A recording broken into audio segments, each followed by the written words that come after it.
à tous, bienvenue dans cette nouvelle vidéo. Nicolas Roman du site guitarspeak99.com. Donc comme j'espère que vous l'avez reconnu pour ceux qui connaissent ce morceau, nous allons travailler sur la chanson Whatever You Want du groupe Status Quo, donc chanson sortie sur l'album du même nom, Whatever You Want, à la fin des années 70. Donc c'est une chanson qui me tient vraiment à cœur parce que pour moi c'est un peu un riff de gosse. Cette chanson je l'écoute depuis que je suis adolescent, j'adore les riffs de guitare. Et j'attendais de pouvoir au niveau matériel me rapprocher un petit peu du son avant de la faire. Moi je ne suis pas encore entièrement satisfait du résultat, mais bon j'ai fait au mieux au niveau du son avec le matériel que j'ai. Alors je vais vous dire un petit peu ce que j'ai utilisé. Donc j'ai utilisé ma tête Marshall JCM800 que j'ai mise en son clair. Donc sur le canal clair, qui est déjà un petit peu saturé pour Marshall comme je suis un cassé. Et j'ai rajouté la pédale de distorsion que j'utilise sur la vidéo de Parisian Walkways de Gary Moore. Voilà, donc si vous voulez la voir, j'ai fait une vue, vous pouvez vous y référer. Voilà, que dire de plus? Et sinon, les effets de reverb et de flanger. Donc le flange qu'on entend au début, au niveau de l'intro, c'est des plugs, donc c'est des plugins du logiciel que j'ai utilisé donc avec Cubase, qui m'a servi pour pouvoir faire l'enregistrement sur l'ordinateur. Voilà, donc après cette petite présentation, nous allons rentrer dans le vif du sujet. Oui, une dernière chose, donc au niveau de cette vidéo, donc, elle va être divisée en trois. Donc là, ça va être l'introduction, donc avant que la batterie démarre.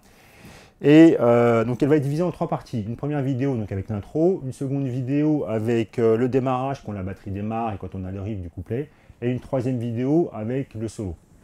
Voilà, donc dans cette première vidéo, même si je joue la totalité du morceau dans cette vidéo-là, je ne présente que l'introduction. Donc au niveau de la partition que je mets à disposition sur le site, pareil, trois parties différentes. Là, vous aurez uniquement la partition dédiée à l'introduction, ce que j'explique. Voilà. Donc c'est parti, j'en ai du sujet avec les intros. Petite intro sympathique avec un petit arpège. Alors au niveau de la position, comment ça se passe? Donc là, je suis avec l'index sur la case 1 de la corde de Si. Là, vous pouvez mettre ça, moi j'utilise le petit doigt, éventuellement avec le troisième doigt, c'est possible. Le petit doigt, je vais vous parler du petit doigt parce que c'est le doigté que j'utilise. Le petit doigt sur la corde mi aiguë à la case 3. Et on va commencer par gratter les trois cordes aiguës. Voilà, avec le communautaire vers le bas. Au niveau de l'arpège, c'est que des croches, donc n'hésitez pas à faire ça avec de l'aller-retour, c'est mieux pour être précis, et comme ça vous serez bien régulier, et vous ne serez pas aléatoire surtout. Donc ouais, là on est sur donc les trois cordes aiguës, la corde Mi, la corde Si, Mi, Si, corde Sol. Je recommence. On descend sur la corde Mi aiguë, on descend Sol. Et là, petit effet sympathique, hammer pull-off. Donc là, on prend la corde Si à vide, hammer avec l'index, et on relâche pour avoir cet effet-là. Je refais depuis le départ doucement.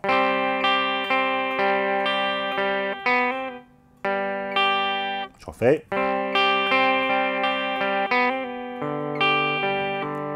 Voilà. Et on va enchaîner. Corde Ré, corde Mi à la case 3 prise avec le petit doigt, donc corde Sol à vide. Corde Ré à vide, et on va passer sur la corde... Ah oui, j'avais oublié de vous en parler. On a avec un drop de Ré, au fait. La guitare n'est pas accordée en standard, on a juste la corde Ré, la corde Mi grave qui est baissée de 1 ton. Donc on doit avoir la correspondance entre la corde Mi grave, donc la corde Mi grave qui est baissée d'un ton. Si vous prenez l'harmonique à la barrette 12, vous devez avoir le même son que votre corde Ré à vide. Voilà, on est en drop Ré. Donc ça nous fait un Ré grave. La, Ré, Sol, Si, Mi. Le reste, l'accordage est normal. J'avais oublié de vous en parler, excusez-moi, ça m'est venu en tête à ce moment-là. Donc je reprends au début. Et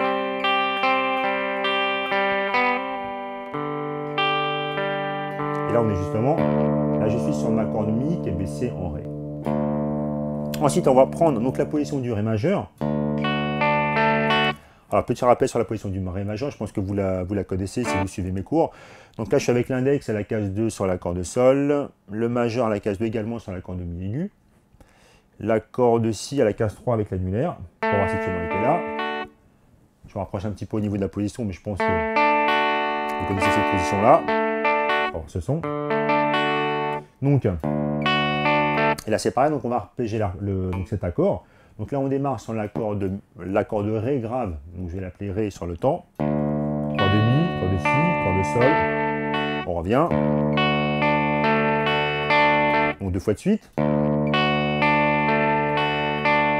Et là, on va venir ajouter le petit doigt pour faire un Ré qu'on appelle un Ré sus 4. Donc on appuie la tierce, mais on a la quarte. C'est ce qu'on appelle un accord suspendu, pour ceux qui connaissent un petit peu la théorie. Avec le même arpège, au niveau de l'arpège, c'est l'accord de Mi aigu, l'accord de Si, l'accord de Sol.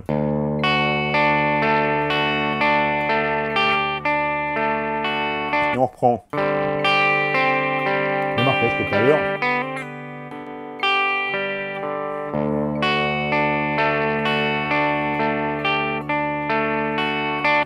Alors je vous refais un petit peu ça depuis le départ. Donc on commence avec le premier accord. Je ralentis un petit peu.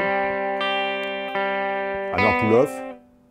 Accord de Ré, Mi, Sol, Ré, l'accord de grave. On arpège notre Ré majeur. Et ça repart. Et lorsqu'on repart, en fait, là on va pas jouer sur les aigus, plutôt sur l'accord de Ré et l'accord de Sol à vide. En fait, c'est quasiment deux fois la même chose. Et ça revient.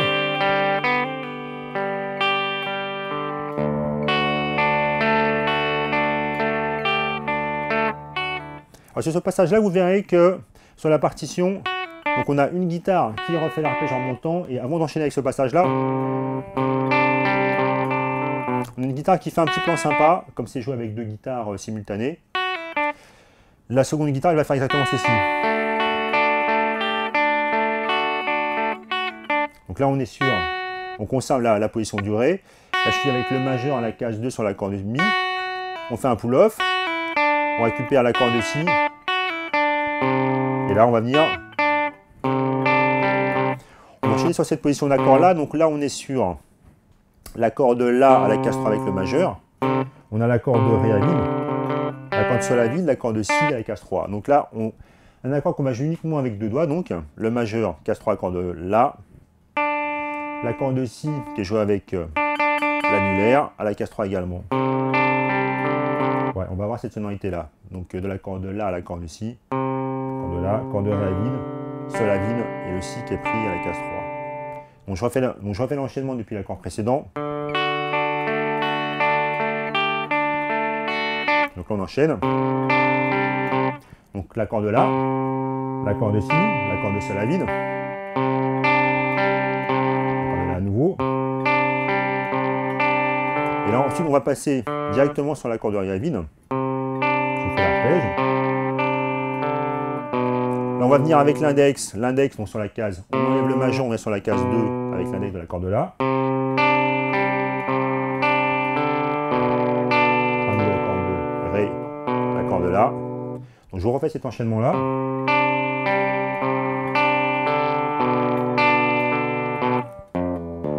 Ensuite, alors à la fin, on va voir. Donc là, on va jouer ça sur notre corde de Ré grave. Rappelez-vous que c'est l'accord de Mi qui a été baissé de un ton. Donc on est sur l'accord de Ré grave, donc à la case 3. Là, je suis avec le majeur. Et on va faire ça avec le majeur. Un pull-off à la case 2 avec l'index. Et on relâche. Un pull-off également à vide.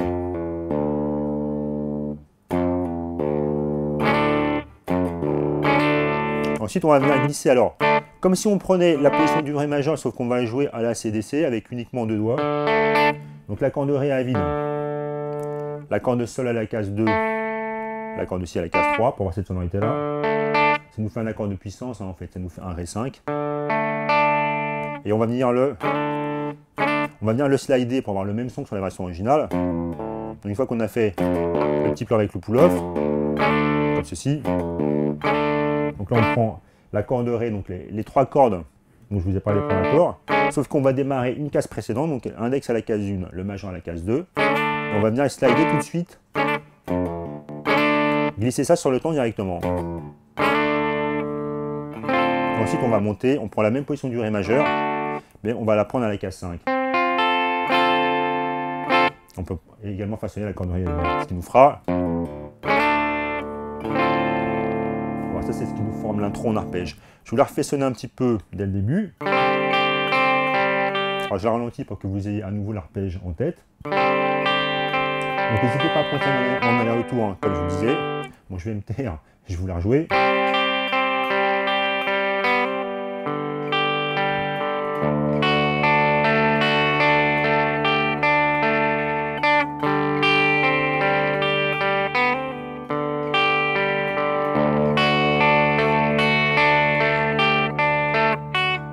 petit point sympathique.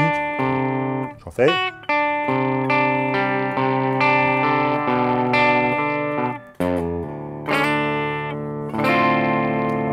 Donc là, vous avez toute la partie d'intro en son clair. Alors, pour la suite, là, j'ai changé de guitare. J'ai repris donc la Strat. Donc, au niveau accordage, même chose. Hein, les deux guitares sont accordées également en drop de Ré. Donc là, j'ai pas une corde mi grave, mais j'ai une corde de Ré. Donc alors, là, j'ai enclenché la pédale de distorsion pour pouvoir avoir une petite saturation. Donc on va travailler un petit peu le riff, ce riff-là.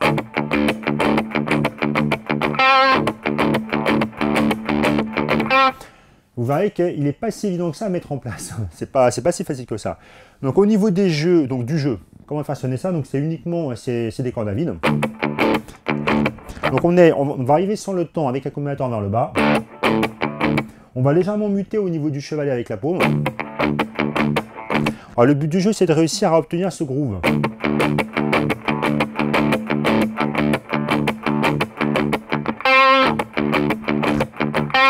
Donc au début, je prends la corde de Ré grave, avec l'accumulateur vers le bas. Ensuite, vous voyez qu'avec les doigts, donc on va bloquer un petit peu les cordes aiguës, mais avec le majeur et le troisième doigt, par exemple, on peut faire ça comme ça. On va venir un petit peu percuter les cordes comme ceci. Et ensuite, suivant cette percussion, on va venir placer un accumulateur vers le haut. Je pense que c'est comme ça qu'ils le font sonner.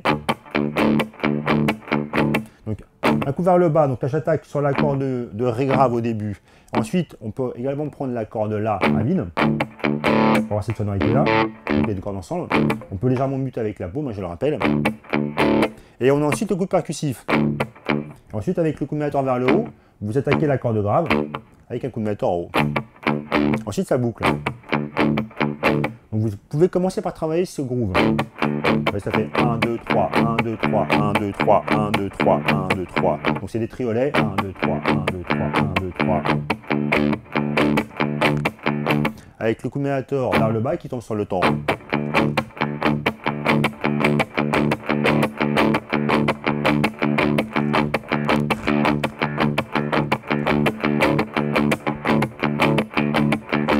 Vous verrez que si vous essayez de placer ça avec le métronome, c'est pas si facile à bien tenir carré, c'est vraiment pas évident. Ensuite, alors une fois que vous avez ce passage-là, vous verrez qu'à la fin de chaque mesure, on va placer, donc là on est sur la corde sol qu'on va jouer à la case 5 avec l'index. On peut très légèrement la bender pour la travailler un petit peu au niveau du son.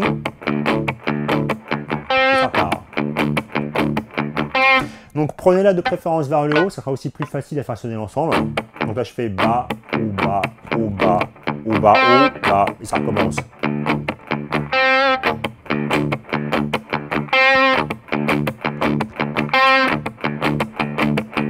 N'hésitez pas à muter un petit peu comme je vous disais, pour pas avoir un son qui se prolonge.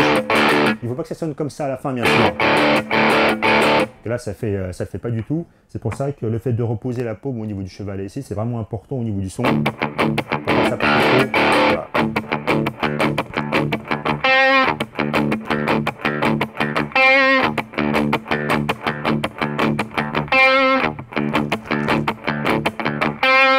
Ouais, ou bas, haut sur la corde de sol, et ça repart. Voilà. Donc voilà, ça achève cette première vidéo. Donc sur la seconde partie, on va attaquer un petit peu ce riff là. C'est-à-dire qu'au moment où la partie de batterie démarre. Eh bien écoutez, donc de toute façon, je ne vais pas vous dire à une prochaine, puisque de toute façon la prochaine elle arrive tout de suite. Donc rendez-vous pour cette seconde vidéo consacrée au morceau Whatever You Want. A tout de suite.